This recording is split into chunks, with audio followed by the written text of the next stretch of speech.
जहां पर अरविंद केजरीवाल और अखिलेश यादव की प्रेस कॉन्फ्रेंस आयोजित की जा रही है। सीधे लखनऊ से ये तस्वीरें आप देख रहे हैं, जहां पर संयुक्त प्रेस कॉन्फ्रेंस कर रहे हैं अरविंद केजरीवाल और अखिलेश यादव।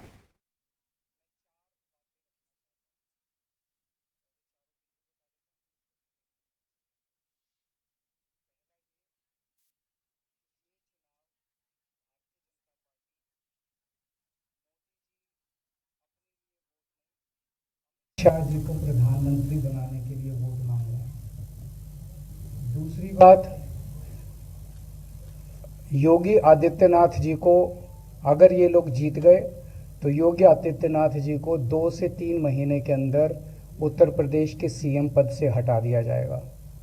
नंबर 3, इन लोगों की पूरी तैयारी है, अगर ये लोग जीत गए तो संविधान को बदल के SC ST और OBC का रिजर्वेशन ख़त्म कर दिया जाएगा। और नंबर 4, जो आंकड़े अब देश भर से आ रहे हैं वो ये दिखा रहे हैं कि 4 जून को इंडिया गठबंधन की सरकार बनने जा रही है और NDA को और BJP को बहुत कम सीटें मिलने जा रही हैं।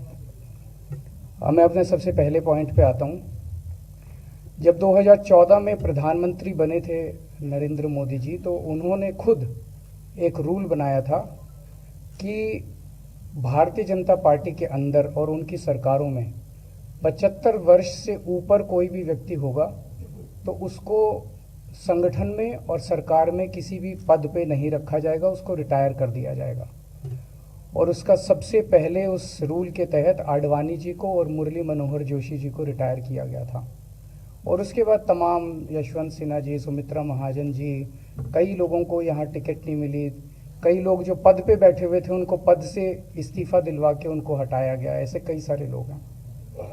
तो अब अगले साल 17 सितंबर को प्रधानमंत्री मोदी जी 75 साल के होंगे और मोदी जी ने तय कर लिया है कि अमित शाह जी को वो अपना वारिस बनाएंगे और अमित शाह जी अगले साल 17 सितंबर को देश के प्रधानमंत्री बनाने का उन्होंने तय किया है मोदी जी ने। इसके ऊपर मोदी जी पिछले 1-2 साल से लगे भी हुए हैं, क्योंकि भारतीय जनता पार्टी के अंदर अमित शाह जी के सामने जो जो बाधाएं पैदा कर सकता था नेता, एक एक करके उन सब नेताओं को साइड कर दिया गया, उनका पत्ता साफ कर दिया गया। शिवराज सिंह चौहान को हटा दिया गया, वसुंधरा राजे को हटा दिया गया, डॉक्टर रमन सिंह को हटा दिया गया, देवेंद्र फडणवीस को ख़त्म कर दिया गया, खट्टर साहब को ख़त्म कर दिया गया, एक एक करके सबको ख़त्म कर दिया गया। एक ही शख्स बचे हैं जो अमित शाह जी के रास्ते का कांटा बन सकते हैं। हेलो, आवाज आ रही है? एक ही भारतीय जनता पार्टी को 250 से भी नीचे, मेरे हिसाब से 220 के आसपास बहुत कम हो रही हैं। दिल्ली में इनकी बहुत कम हो रही हैं, पंजाब में मुझे नहीं लगता इनकी कोई सीट आ रही है, कर्नाटक में इनकी काफ़ी कम हो रही हैं, महाराष्ट्र में इनकी बहुत कम हो रही हैं, बंगाल में इनकी कम हो रही हैं, यूपी में इनकी कम हो रही हैं, बिहार में इनकी कम हो रही हैं, झारखंड में इनकी कम हो रही हैं, राजस्थान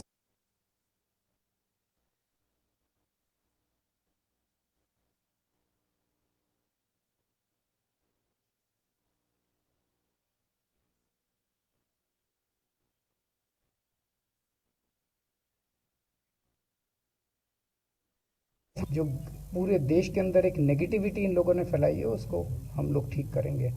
मैं अंत में उत्तर प्रदेश के सभी लोगों को अपील करना चाहता हूं कि इंडिया गठबंधन के, यहाँ पे सपा और कांग्रेस का गठबंधन है, इंडिया गठबंधन का जो जहाँ से कैंडिडेट है उसको भारी मात्रा में वोट देकर आप सब लोग जिताइए। अब मैं निवेदन करूंगा समाजवादी पार्टी के राष्ट्रीय अध्यक्ष माननीय अखिलेश यादव जी से कि वो अपनी बात करें। आदरणीय अरविंद केजरीवाल जी का मैं धन्यवाद देता हूं। उन्होंने बहुत महत्वपूर्ण बातें आपके सामने रखी हैं। जो देश का माहौल है और 4 चरणों में भारतीय जनता पार्टी चारों खाने चित हो चुकी है और उनके आंसुओं की नदी उफान में है। भारतीय जनता पार्टी जो 400 पार का नारा दे रहे थे,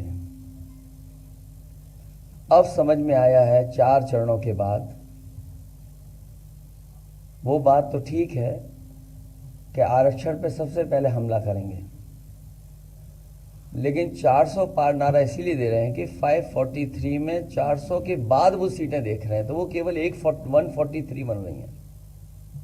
तो वो स्वयं स्वीकार कर रहे हैं कि 143 से ज़्यादा वो सीटें जीतने वाले नहीं हैं, क्योंकि 400 पार सीटें 143 ही बनती हैं। और 140 करोड़ की जनता इस बार इन्हें 140 सीटों के लिए भी तरसा देगी। ये यूपी, दिल्ली और पंजाब ये 99 सीट के खेल में ही उलझ जाएंगे। यहां कुछ इन्हें हासिल होने वाला नहीं है। रोटी कपड़ा और मकान की तो लड़ाई हम लोग लड़ेंगे, लेकिन रोटी कपड़ा और मकान से पहले हमें संविधान बचाना है। संविधान बचेगा तो लोकतंत्र बचेगा, और बाबा साहब भीमराव अम्बेडकर जी का दिया हुआ संविधान ये हमें अधिकार, हमें न्याय दिलाता है।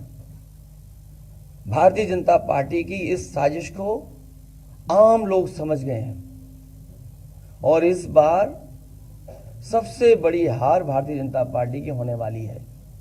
अभी तक तो हम ये कहते थे कि ब्रह्मांड का सबसे बड़ा झूठ बोल रही है, अब लग ये रहा है हारने के बाद ये ब्रह्मांड का झूठ का विद्यालय खोलेंगे, यूनिवर्सिटी खोलेंगे, और वाइस चांसलर और डीन पहले से ही रिटायर होकर के वहां अपने आप नियुक्त हो जाएंगे। इसलिए देश को बचाने के लिए आदरणीय अरविंद केजरीवाल जी आए हैं, हम लोगों का सहयोग और मदद करने के लिए आए हैं। मैं इनका धन्यवाद देता हूं। और आप पार्टी, इंडिया गठबंधन, समाजवादी पार्टी, हम सब मिलकर के भारतीय जनता पार्टी को हटाने जा रहे हैं।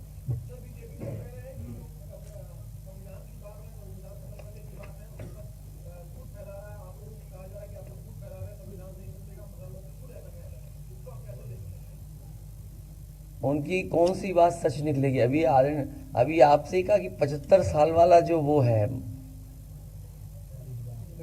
रूल नियम, उसको तो फॉलो किया जाएगा ना, इसी से पता लग जाएगा। और एक मिनट, अगर आप इनका इतिहास उठा के देखें पिछले 75 साल का, जनसंघ का, आरएसएस का, थ्रू आउट ये लोग रिजर्वेशन के खिलाफ रहे हैं। तो अब 400 सीटें लाके ये संविधान बदल के उस रिजर्वेशन को खत्म करना चाहते हैं।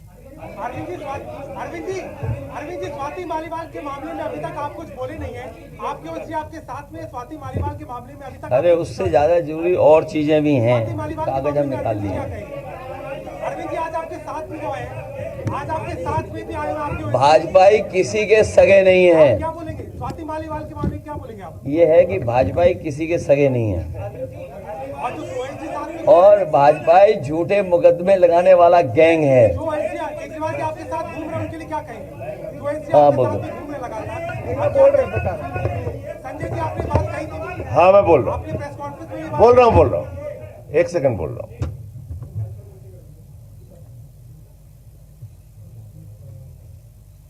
सब लोग, पूरा देश हतप्रभ है, दुखी है, आज तक पीड़ित है। मणिपुर के अंदर एक कारगिल योद्धा की पत्नी को निवस्त करके घुमाया गया, सैकड़ों महिलाओं के साथ दरिंदगी हुई, भारत के प्रधानमंत्री खामोश रहते हैं। हजारों महिलाओं के साथ प्रज्वल रवन्ना ने बलात्कार किया, दरिंदगी की, मां की उम्र की महिलाओं के साथ।